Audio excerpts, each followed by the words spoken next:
Finally, time for Android 7.0 Nougat to become officially official. And as with any new Android version, there are a ton of new features to get stuck into. So we picked the top 5 Android 7.0 Nougat features that you need to know about. So first of all, some pretty big changes to the way Android handles multitasking. You can now hop into an app, hold down the recent apps key and launch into a split screen view. And this of course is huge on tablets, but it's also a pretty big deal on phones, larger phones in particular like the Nexus 6P. So you get your familiar task switching view down below, tap an app to launch straight into it, and you can adjust the partition between the two up there. Also super easy, tap the home button to jump back to your home screen, and you can just launch into any secondary app down below. And super easy to do that, and also incredibly simple just to grab this divider and swipe down when you're done.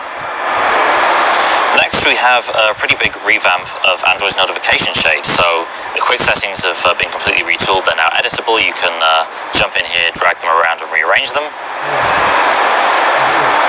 And the notification area itself has been switched up.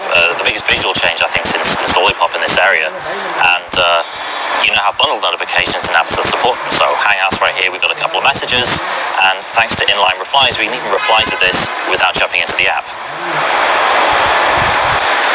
And battery life, of course, is a huge thing in any smartphone, and Android 7.0 brings new features for improving battery life when you're on the go. Of course, Marshmallow brought the Doze feature, which made tablets in particular use a lot less battery life when they're just lying around, when they're not being used.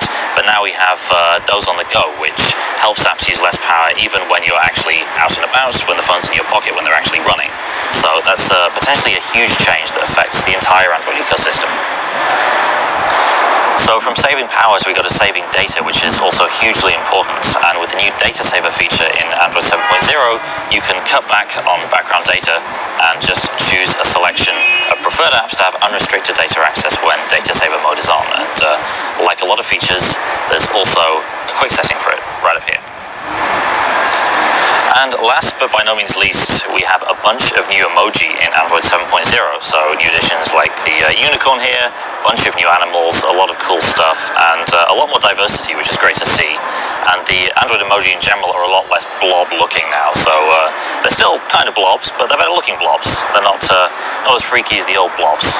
So a lot of great changes here, a lot of new diversity, and just bringing more options to communicating with pictures, which is always great to see. So those are the basics of Android 7.0 Nougat, but for even more coverage of all the new features and all the new improvements, be sure to check out all of our coverage on AndroidCentral.com.